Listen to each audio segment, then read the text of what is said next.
The Hungarian government is pushing through legislation that will officially end the legal recognition of transgenders. That's what we're talking about on today's video. That's right. The nation of Hungary really just continues to lead the world towards a new conservative age by returning to thoroughly pro-life, pro-traditional family policies. So we're going to take a look at the latest to come out of conservative Hungary. And we're going to see how what's going on in not just Hungary, but in a number of other nations really is just par for the course in this massive turn to the right. I think you'll find it very informative. Greetings, everyone. Dr. Steve here with you. Awesome to be with you.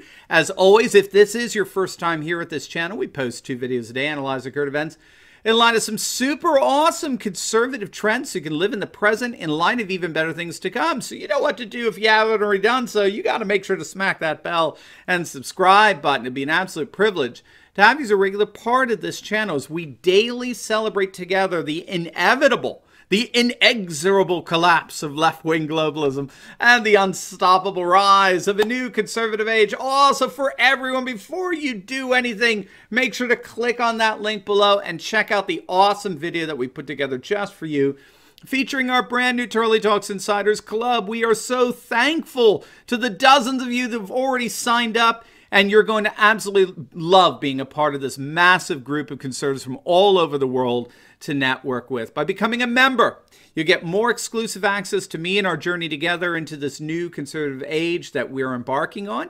Each week you get a special deep dive video reserved solely for our Insiders members, about 45 minutes to an hour long. You get access to our private Facebook group that features conservatives from all over the world to network with. Plus you get my monthly reading list to keep you updated on the best and most enriching information that's out there. You get a number of bonus videos, and you'll even get some awesome accessories like our Turley Talks tumbler to drink your coffee in or whatever your favorite beverage of choice happens to be. So don't wait. It's all for less than the price of a cup of coffee a day. So make sure to click on that link below and watch the video on the Turley Talks Insiders Club to get a fuller sense of what you'll be a part of. This offer to join for such a low price is for a limited time only.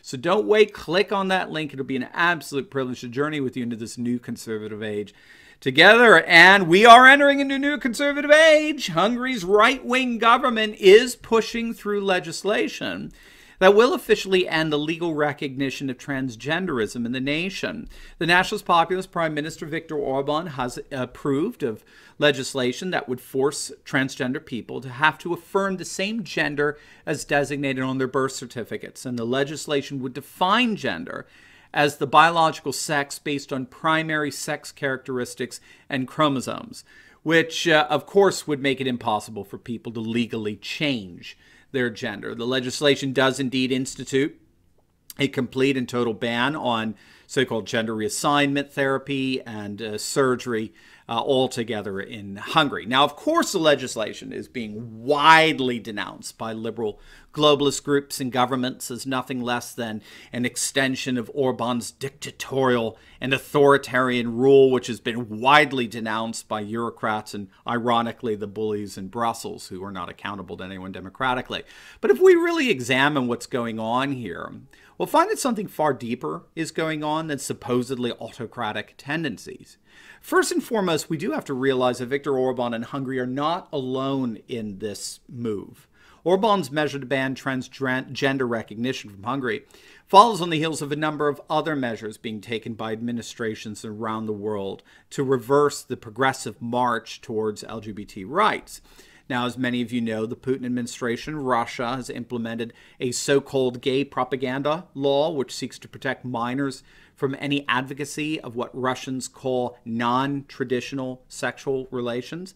Of course, here in the States, President Trump has banned transgender people from serving openly in the U.S. military, which effectively reversed an ordinance issued by the Obama administration. Now, in terms of making sense of this, making sense of what's going on here, to me, I think what's going on in Hungary and Russia and the United States, in hindsight, was relatively predictable. In fact, I have to say that I've actually been waiting for the whole LGBT transgender shoe to drop, as it were. I didn't know how it was going to drop, but eventually drop it would, precisely because Scholars have noticed a rather discernible pattern when it comes to what we consider to be our sexual norms and gender norms. And this is largely because our sexual and gender norms tend to follow our procreation norms. I'll say that again because I think it's actually so key to understanding what's really going on here.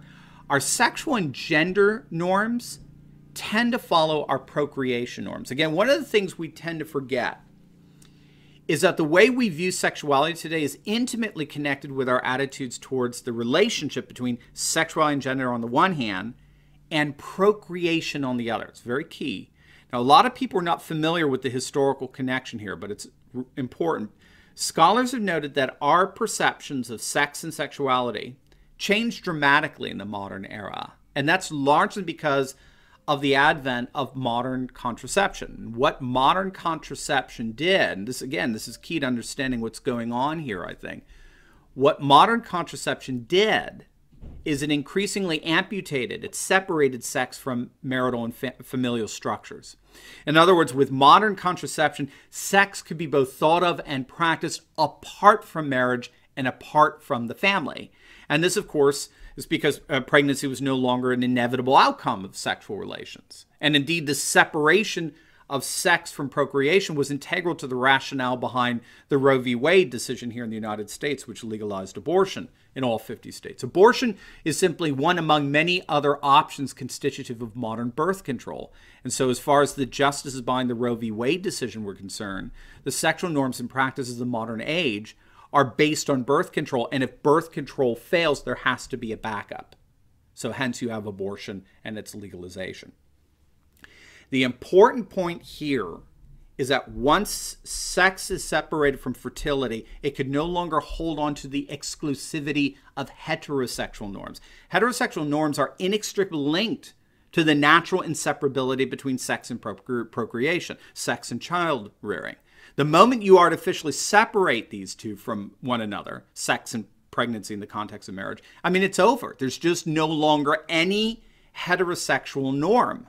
There's no longer any gender norm as we've traditionally known it. It's gone. Its foundation has imploded, and so has its exclusivity and normalcy. So the important point here is that both abortion and homosexual relationships and gender fluidity share the same modern source, which is a separation of sex from fertility because of modern contraception, right? We no longer associate sex with child-rearing marital arrangements. In fact, we've so far divorced sex from marriage and family that both the bride and the groom are actually expected to have been sexually experienced by the time they get married, either with each other or with others. That's just the norm today.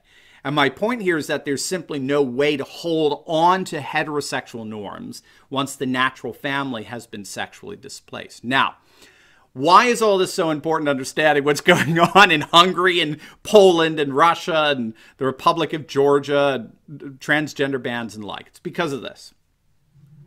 The opposite is also true. What happens when we begin to turn away from an abortion-centered culture? What happens when the population becomes more and more pro-life, as is the case in Hungary right now, as well as Russia and the United States? What happens when more and more the population wants to restore the relationship between sex and procreation? What happens? We talked about this in some of our other videos, but Hungary and Russia have been on the forefront of implementing very pro-life policies that have effectively reversed their population declines. Remember, studies have shown that nationalist movements tend to always be pro-life, in that their chief concern is perpetuating the cultures, customs, and traditions of a people for generations to come. So they tend to be very deliberate in implementing public policies that promote fertility and demographic flourishing. And we've certainly seen this coming from Hungary, right, where currently their marriage rate is at a 40-year high and their birth rate is at a 20-year high. Same with Russia. Russia, I think last year, for the first time, officially surpassed the United States in terms of its per capita birth rate.